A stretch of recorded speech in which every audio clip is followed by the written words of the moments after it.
আসসালামু আলাইকুম, স্বাগত জানাচ্ছি চ্যানেল আই সংবাদে। আমি রিদিতা রেজা। শুরুতেই জানিয়ে দিচ্ছি ফ্রেশ আটা ময়দা সুজি সংবাদ শিরোনাম। রাজধানী রূপনগরে কেমিক্যাল গোডাউন ও ওয়াশিং ফ্যাক্টরির আগুনে মৃতের সংখ্যা বেড়ে 16। ভবনের ছাদ তালাবদ্ধ থাকায় মৃত বেড়েছে বলছে ফায়ার সার্ভিস। বুধবার বেলা 12টার মধ্যে দাবি না মানলে শাহবাগ অবরোধের আলটিমেটাম দিয়েছেন এমপিওভুক্ত শিক্ষকরা। রাতে আবারও কেন্দ্রীয় শহীদ মিনারে অবস্থান। ইটালির অর্থনীতি বেঁচে আছে প্রবাসী বাংলাদেশিদের জন্য বললেন প্রধান উপদেষ্টা।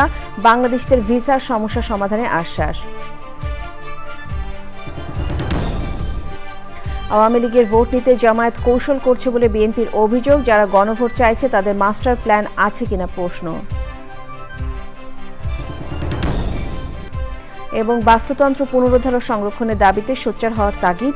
আইইউসিএন সম্মেলনে উঠে এসেছে লক্ষ্যমাত্রার বিপরীতে সংরক্ষণ ব্যবস্থাপনার অবনতির চিত্র।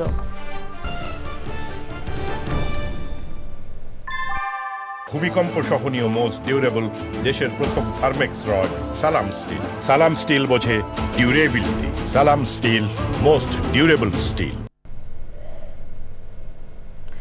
সংবাদ শিরোনামগুলো জানাচ্ছিলাম। এখনকার এই সংবাদ আয়োজন একই সঙ্গে চ্যানেল আইয়ের ইউটিউব চ্যানেল এবং চ্যানেল আইয়ের ওটিটি প্ল্যাটফর্ম আই স্ক্রিনের লাইভ স্ট্রিম হচ্ছে। রাজধানীর রূপনগরের শিয়ালবাড়ি এলাকার একটি পোশাক তৈরি কারখানার ওয়াশিং ফ্যাক্টরি ও পাশের কেমিক্যাল গোডাউনের আগুনে এ পর্যন্ত 16 জনের মৃত্যু হয়েছে। সেখানে আছেন যাযাবর মিন্টু, যোগাযোগ করছি তার সাথে। মিন্টু, কারখানার আগুনের এখনকার অবস্থা কি আমাদেরকে জানাবেন?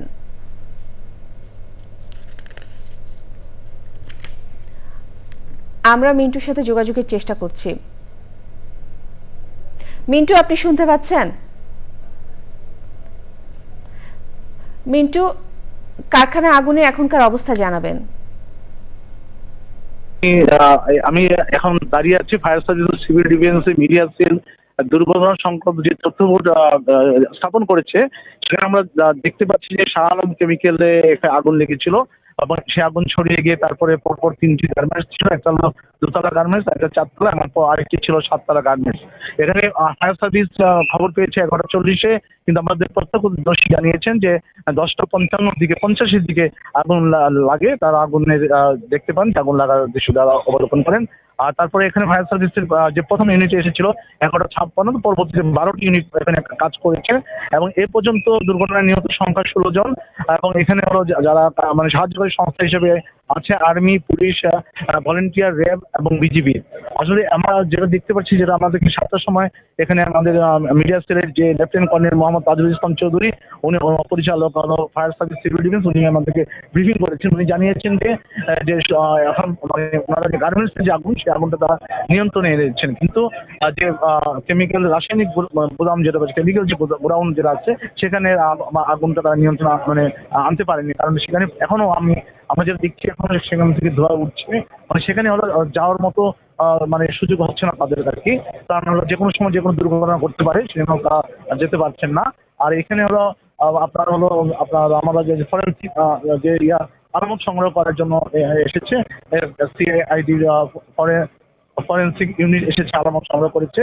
এবং মানে আমরা ফায়ার সার্ভিস থেকে বলা হচ্ছে যে একজন ভলান্টিয়ার আহত হয়েছে এবং তাকে চিকিৎসার জন্য পাঠানো হয়েছে। কিন্তু আমরা অন্য সূত্রে জানতে পেরেছি যে এখান থেকে বেশ মানে ফায়ার সার্ভিস আসার আগে যারা আহত হয়েছে তাদেরকে নিয়ে যাওয়া হয়েছে ঢাকা মেডিকেল কলেজে, বার্ন ইউনিটে নিয়ে যাওয়া হয়েছে। তাছাড়া সৌরদ্দি হাসপাতালে অনেককে নিয়ে যাওয়া হয়েছে। এখন আমরা মানে এখানে যেটা দেখতে পাচ্ছি যে এই হলো আমার সর্বশেষ পরিস্থিতি। মিন্টু, ধন্যবাদ আপনাকে। রাজধানীর রূপনগরে দুটি বাণিজ্যিক ভবনে আগুনে একটি তৈরি পোশাক ওয়াশিং কারখানায় 16 শ্রমিক মারা গেছেন। আরও মৃত্যুর আশঙ্কা করছে ফায়ার সার্ভিস। উদ্ধার কাজে ফায়ার সার্ভিসকে সহায়তা দিচ্ছে সেনাবাহিনী ও বিজিবি। ফায়ার সার্ভিসের 12টি ইউনিট টানা 9 ঘন্টা চেষ্টা চালিয়ে এখনও আগুন নিয়ন্ত্রণে আনতে পারেনি। এনামুল কবির, রূপমের রিপোর্ট। রূপনগর শিয়ালবাড়ি এলাকায় দুপুরের দিকে প্রথমে কেমিক্যাল গোডাউন, পরে গার্মেন্টস ফ্যাক্টরির ওয়াশিং ইউনিটে যখন আগুন ছড়িয়ে পড়ে তখন সেখানে কাজ করছিলেন 30 জন শ্রমিক।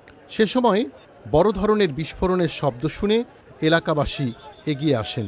প্রথমে পুলিশ, সেনাবাহিনী, পরে আসে আধা সামরিক বাহিনী, বিজিবি। 2 দফায় ফায়ার ফাইটাররা দোতলা ও 3 তলায় 16 জন শ্রমিকের আগুনে দগ্ধ মরদেহ উদ্ধার করেন। আমরা এই পর্যন্ত 16টি মৃতদেহ পেয়েছি। কেমিক্যালের যে বিস্ফোরণটা হয়েছে প্রথম দিকে, সেটার ফ্ল্যাশ ওভারে যেই আপনার টক্সিক যে গ্যাসটা, মানে সাদা যে ধোঁয়াটা টক্সিক, অত্যন্ত টক্সিক, এটা ইনহেল করার কারণে আকস্মিকভাবেই হয়তো এতজন সেন্সলেস হয়ে মৃত্যুবরণ করেছেন। পরিচালক আরও জানান, দাহ্য পদার্থ থাকায় কেমিক্যাল গোডাউনের সব অংশে পৌঁছানো কঠিন হচ্ছে। ভবনের ছাদের গেট তালাবদ্ধ থাকায় মৃতের সংখ্যা বেড়েছে। কেমিক্যাল গোডাউনে আমরা ঢুকতে পারছি না। সার্চিং অপারেশন চালানোর জন্য এই জায়গাটা সেফ না। ছাদটা টোটালি টিন শেড এবং চাটায়ের একটা উপরে মানে টিন শেড ছাদ। এই ছাদটা আবার বন্ধ ছিল। এখানে আমরা ছবিও পেয়েছি। এই ছাদে যে উপরে যে গ্রিলের একটা দরজা ছিল, 2টা তালা মারা ছিল। এটা এখনো তালা মারাই রয়েছে। পোড়া কেমিক্যালের বিষাক্ত গন্ধ ও বাতাসের কারণে স্বাস্থ্য ঝুঁকি এড়াতে দুর্ঘটনাস্থল থেকে 300 গজের মধ্যে জনসাধারণের যাতায়াত বন্ধ করে দিয়েছে সেনাবাহিনী ও পুলিশ। আহত 4 শ্রমিককে জাতীয় বার্ন ও প্লাস্টিক সার্জারি ইনস্টিটিউট হাসপাতালে চিকিৎসা দেয়া হচ্ছে। কেমিক্যাল গুদাম থেকে ওই আগুনের সূত্রপাত বলছে ফায়ার সার্ভিস। আগুনে পুড়ে গেছে ভবনের সামনে রাখা 3টি মোটরসাইকেল, 15টি গ্যাস সিলিন্ডার, 1টি পিকআপ, 1টি কাভার্ড ভ্যান ও 2টি রিকশা। রাতে ঘটনাস্থল থেকে আলামত সংগ্রহ করেছেন সিআইডি ক্রাইম সিন ও কেমিক্যাল ল্যাব বিশেষজ্ঞরা। Enamul Kabir Rupam, channel I, Dhaka. বাড়ি ভাড়া ভাতা 20% বৃদ্ধি সহ বিভিন্ন দাবিতে বেসরকারি এমপিওভুক্ত শিক্ষকদের মার্চ টু সচিবালয় কর্মসূচি হাইকোর্টের মাজার গেটে আটকে দেয় পুলিশ। সেখান থেকে শহীদ মিনারের দিকে ফেরত যাওয়ার সিদ্ধান্ত নেন শিক্ষকরা। এই মুহূর্তে ঘটনাস্থলে আছেন জাকিয়া আক্তার, সরাসরি তার সাথে যোগাযোগ করছি। জাকিয়া, সর্বশেষ পরিস্থিতি আপনি আমাদেরকে জানাবেন।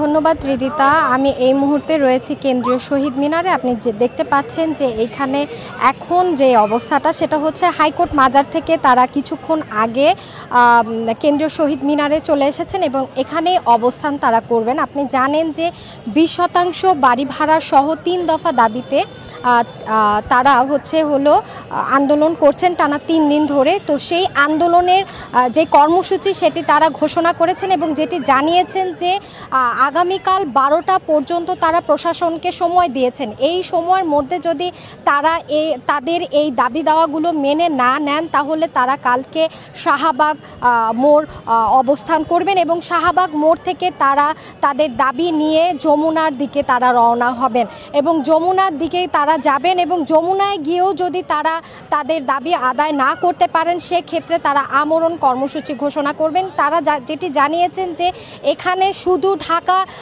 এমপিওভুক্ত শিক্ষা প্রতিষ্ঠানের শিক্ষকরা নেই, তা সারা বাংলাদেশ থেকে শিক্ষকরা এখানে এসেছেন এবং এখান থেকেই তারা তাদের ফলাফল নিয়েই বাড়ি ফিরবেন। রিদিতা। জাকিয়া, ধন্যবাদ। ইটালিতে বসবাসকারী প্রবাসী বাংলাদেশিদের প্রশংসা করে প্রধান উপদেষ্টা প্রফেসর মোহাম্মদ ইউনূস বলেছেন, ইটালির অর্থনীতি বেঁচে আছে বাংলাদেশিদের জন্য। বাংলাদেশিরা না থাকলে তাদের অর্থনীতির সংকট হতো। বাংলাদেশিদের ইটালির ভিসার সমস্যা সমাধানের আশ্বাস দেন প্রফেসর ইউনূস। চকর মারিথার রিপোর্ট। জাতিসংঘ খাদ্য ও কৃষি সংস্থা আয়োজিত ওয়ার্ল্ড ফুড ফোরামের অনুষ্ঠানে যোগ দিতে গিয়ে রোমে অবস্থানরত বাংলাদেশিদের সাথে মঙ্গলবার মত বিনিময় করেন বাংলাদেশের অন্তর্বর্তী সরকারের প্রধান উপদেষ্টা প্রফেসর মোহাম্মদ ইউনূস। প্রবাসীদের প্রশংসা করে তিনি বলেন, ইটালির সংস্কৃতির সাথে মিশে গেছে বাংলাদেশিরা। আমি একবার গ্যারান্টি দিয়ে বলতে পারো তারা অত্যন্ত সম্মান করছে, কারণ তাদের অর্থনীতি বেঁচে আছে আপনাদের জন্য। তা না হলে তাদের অর্থনৈতিক সংকট হতো। রোম শহরের কোনো রেস্টুরেন্ট নাই যেখানে বাংলাদেশি শেফ নাই। বাংলাদেশি শেফ চলে গেলে রোম শহর অচল হয়ে যাবে। বাংলাদেশিদের ভিসার সমস্যা নিয়েও কথা বলেন প্রধান উপদেষ্টা। যারা ভিসা দেওয়া হয়েছিল, ভিসা রিনিউ করা হচ্ছে না, সেগুলোর কথা বললাম। উনিও দুঃখের কথা বললাম, বলে আমরা খুব সম্মান করি বাংলাদেশি যারা আছেন, তারা ইটালির জন্য অত্যন্ত গুরুত্বপূর্ণ। এটা এমন না যে আমরা তাদের থেকে নিষ্কৃতি পেলে বাঁচি, ওটা আমাদের না। আমরা তাদের রাখতে চাই, এটা সম্বন্ধে পরিষ্কার। অর্থাৎ চেষ্টা হচ্ছে সমাধান করা, তাড়িয়ে দেওয়াটা সমাধান না। এর আগে প্রধান উপদেষ্টার সাথে সাক্ষাৎ করেন বিশ্ব খাদ্য ফোরামের acting executive director. Chakor Malitha, channel I. Awami লীগের ভোট নেওয়ার জন্য জামায়াতে ইসলামী নানান কৌশল অবলম্বন করছে বলে অভিযোগ করেছে বিএনপি। যারা নভেম্বরে গণভোট চাইছে তাদের অন্য কোনো মাস্টার প্ল্যান আছে কিনা এমন প্রশ্ন তুলেছেন দলের নেতারা। তারা বলেছেন গণতন্ত্র উত্তরণের জন্য জাতীয় নির্বাচন খুবই গুরুত্বপূর্ণ। রাহুল রায় রিপোর্ট। নির্বাচন সামনে রেখে গণসংযোগ করছেন বিএনপি নেতারা। নিজ এলাকা ঠাকুরগাঁওয়ে আছেন বিএনপি মহাসচিব মির্জা ফখরুল ইসলাম আলমগীর। স্থানীয় শিল্পকলা একাডেমিতে এক অনুষ্ঠানে বক্তব্য রাখেন তিনি। দুর্ভাগ্যক্রমে আমাদের যারা সংগ্রাম করেছেন, লড়াই করেছেন, তাদের মধ্যে অনেকেই বিভিন্ন রকম মত পোষণ করছেন। এটা হতেই পারে গণতন্ত্র। তার জন্য সেটাকে লক্ষ্য করে, সেটাকে কেন্দ্র করে আমরা আন্দোলন করার রাস্তায় এটা কোনো মতেই গ্রহণযোগ্য নয়। কারণ যে দাবিগুলো তারা তুলছেন, সেই দাবিগুলো নির্বাচনের পরে যে পার্লামেন্ট করতে হবে, সেই পার্লামেন্টেই সিদ্ধান্ত নিতে পারবে। আগামী নির্বাচন সেই জন্যই আমাদের কাছে অত্যন্ত গুরুত্বপূর্ণ যে আমরা আবার গণতান্ত্রিক একটা ব্যবস্থায় ফিরে যাব। জাতীয় প্রেস ক্লাবে ছিল জাতীয়তাবাদী ওলামা দলের প্রতিবাদ সভা। সেখানে বিভিন্ন ইস্যুতে কথা বলেন বিএনপির সিনিয়র যুগ্ম মহাসচিব। হাসিনার প্রতি, আওয়ামী লীগের প্রতি তাদের লেজ ধরে চলতে তারা খুব ভালোবাসে। আমরা তার কিছু নমুনা আমরা ডাকসু নির্বাচনে দেখেছি। এখনো আমার মনে হয় যে তারা আওয়ামী লীগের ভোটটা নেওয়ার জন্য নানা ধরনের কায়দা কানুন, কৌশল প্রকৌশল তারা চালিয়ে যাচ্ছেন বলে। রাকসু নির্বাচনে ছাত্র শিবির আচরণবিধি লঙ্ঘন করছে বলে অভিযোগ করেন রুহুল কবির রিজভী। রাহুল রায়, চ্যানেল আই, ঢাকা। জাতীয় নাগরিক পার্টির উত্তরাঞ্চলের মুখ্য সংগঠক সার্জিস আলম বলেছেন, সিরিয়াল কিলারদের সর্বোচ্চ শাস্তি নিশ্চিত করতে হবে। এছাড়াও ফ্যাসিস্টদের সব দোষরদের বিচারিক প্রক্রিয়া শেষ করতে হবে ও জুলাই সনদ বাস্তবায়ন করতে হবে। এগুলো যদি বাস্তবায়ন হয় তাহলে ফেব্রুয়ারিতে জাতীয় নির্বাচন নিয়ে কোনো আপত্তি নেই এনসিপির। মঙ্গলবার জাতীয় নাগরিক পার্টি এনসিপির নেত্রকোনা জেলার সমন্বয় সভা শেষে শহরের স্থানীয় একটি রেস্তোরাঁয় সাংবাদিকদের সাথে মতবিনিময়কালে সার্জিস আলম এসব কথা বলেন। এ সময় জাতীয় নাগরিক পার্টি বিভাগীয় সাংগঠনিক সম্পাদক আসিকিন আলম সহ আরো অনেকে ছিলেন। আমরা দেখেছি যে শুধুমাত্র একজন অফিসার প্রায় 1030 জন মানুষকে হত্যা করেছে, যেটা ট্রাইব্যুনাল থেকে এসেছে। সো এই সকল সিরিয়াল কিলারদের কোন পদে আছে, কোন প্রতিষ্ঠানে, এটা দেখার সময় নেই। এই সকল সিরিয়াল কিলারদের সর্বোচ্চ শাস্তি নিশ্চিত করতে হবে। আমরা আহ্বান করব বাংলাদেশ সেনাবাহিনী তাদের জায়গা থেকে এই সিরিয়াল কিলারদের দায়ভার গ্রহণ করবে না এবং তাদেরকে যথাযথ আইনানুগ প্রক্রিয়ায় যেভাবে হস্তান্তর করা দরকার, বিচারিক প্রক্রিয়ায় তারা সহযোগিতা করবে। এনসিপি নির্বাচন পিছানোর এই মানসিকতা ধারণ করে না, কিন্তু ব্যাপারটা হচ্ছে জনগণের সকল আকাঙ্ক্ষাকে উপেক্ষা করে যদি নির্বাচন কেন্দ্রিক চিন্তা হয়, এনসিপি সেই আকাঙ্ক্ষাকে সায় দিবে না। ব্রাজিলে অনুষ্ঠিত বিশ্ব জলবায়ু পরিবর্তন সম্মেলনকে সামনে রেখে বাস্তুতন্ত্র পুনরুদ্ধার ও সংরক্ষণের দাবিতে আরও সোচ্চার হওয়া উচিত বলেছেন প্রকৃতি বন্ধু বীর মুক্তিযোদ্ধা মুকিত মজুমদার বাবু। আবুধাবিতে চলমান বিশ্ব সংরক্ষণ কংগ্রেস 2025-এর বিতর্ক ও অ্যাসেম্বলিতে উঠে এসেছে লক্ষ্যমাত্রার বিপরীতে সংরক্ষণের অবনতির চিত্র। মধ্যপ্রাচ্য প্রতিনিধি মেহেদি হাসানের তথ্য ও ভিডিও চিত্রে মোশাহেদ রানের রিপোর্ট। শত শত বছরের অভিযাত্রায় খাদ্য উৎপাদন, নগরায়ন, বনাঞ্চল উজাড় এবং অনিয়ন্ত্রিত অবকাঠামো উন্নয়নে প্রাকৃতিক বাসস্থান তথা বন, জলাভূমি ও তৃণভূমি ধ্বংসের হার এখনও বেশি।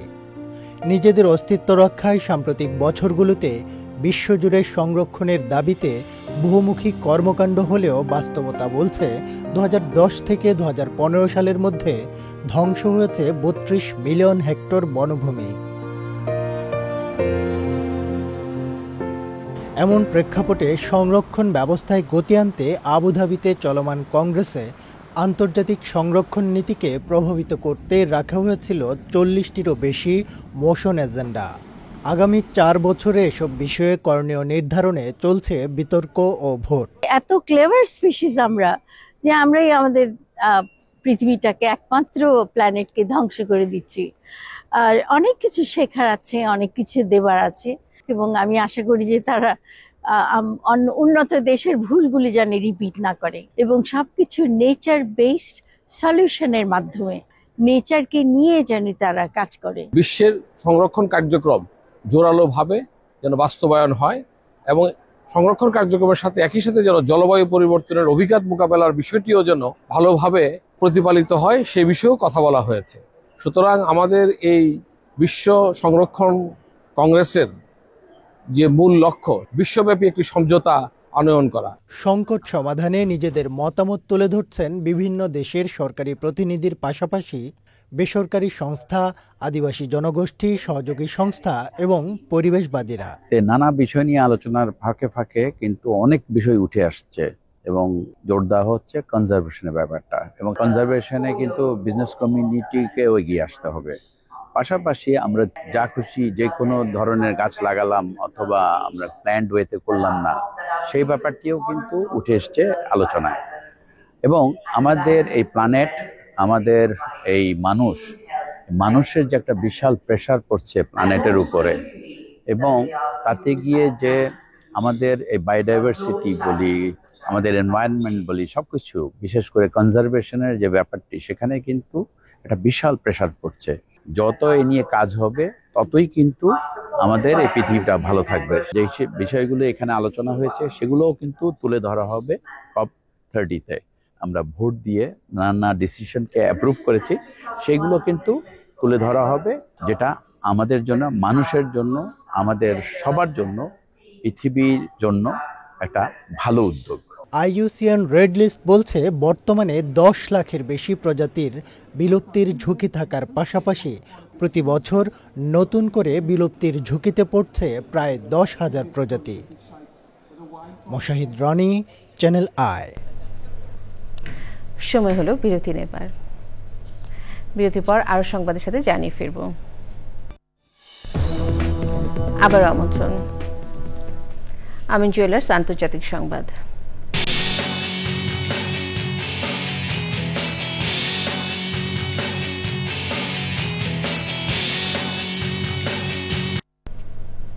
মিশরে হামাস ইসরায়েল শান্তি পরিকল্পনায় সই করেছেন মার্কিন প্রেসিডেন্ট ডোনাল্ড ট্রাম্প সহ বিশ্ব নেতারা। গাজায় 2 বছরেরও বেশি সময় ধরে চলা ইসরায়েল হামাস যুদ্ধের অবসানের লক্ষ্যে এই চুক্তিতে সই করার পর ট্রাম্প বলেন এটি টিকে থাকবে। ফিলিস্তিনি কর্তৃপক্ষ জানিয়েছে 1968 ফিলিস্তিনিকে কারাগার থেকে মুক্তি দেওয়ার পর তাদের মধ্যে 154 জনকে নির্বাসনে পাঠানোর সিদ্ধান্ত নিয়েছে ইসরায়েল। তবে কোন দেশে পাঠানো হবে তা জানানো হয়নি। এক্সিম ব্যাংক বাণিজ্য সংবাদ।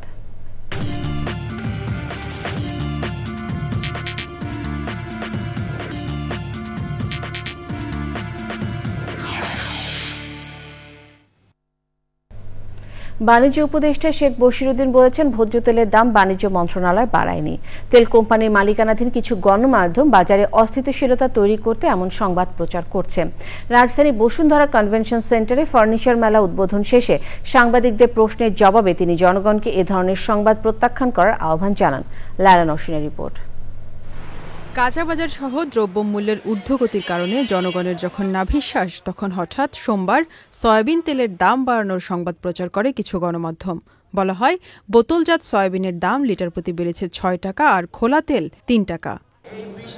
তবে বাণিজ্য উপদেষ্টা বলেছেন, সরকার ভোজ্য তেলের দাম বাড়ায়নি।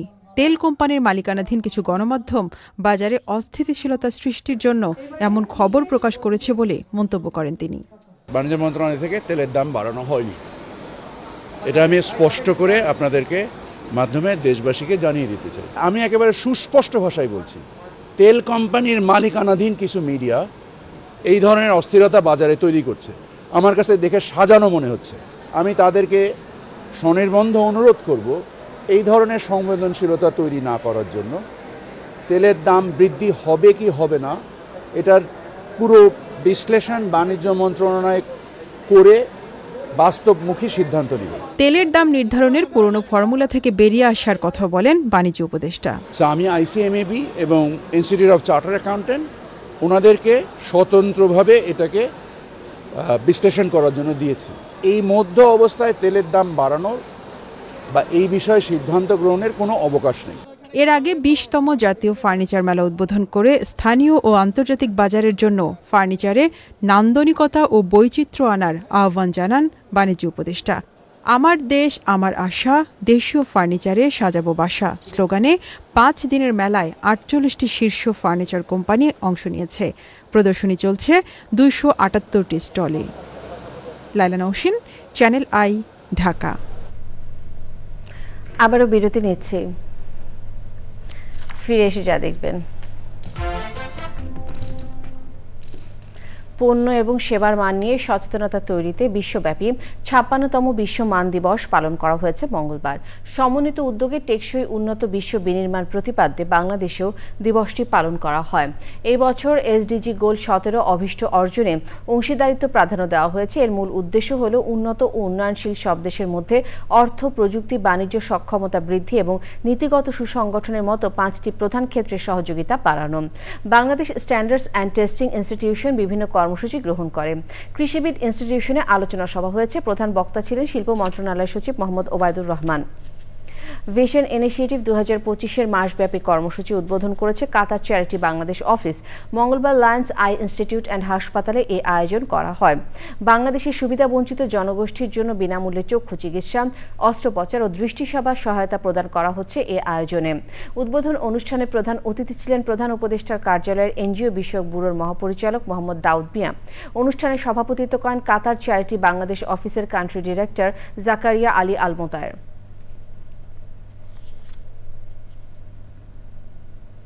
খেলার খবর। বাংলাদেশের সংগ্রহ ৯ উইকেটে ২৭৪ রান। সবশেষে ফ্রেশ আটা ময়দা সুজি। সংবাদ শিরোনামগুলো আরও একবার।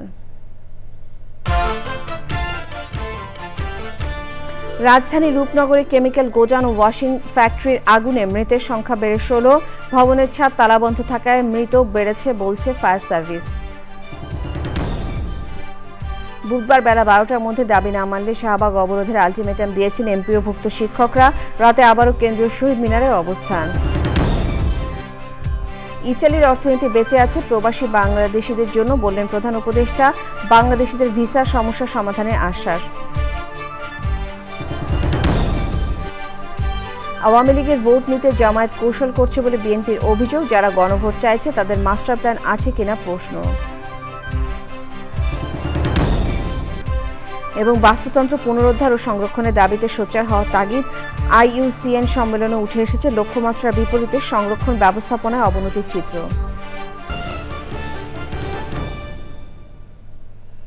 চ্যানেল আই সর্বশেষ সংবাদ জানতে ভিজিট করুন channelionline.com-এ। যুক্ত থাকুন আমাদের সোশ্যাল মিডিয়া প্ল্যাটফর্মগুলোর সাথে। শেষ করছি চ্যানেল আই সংবাদ। ধন্যবাদ।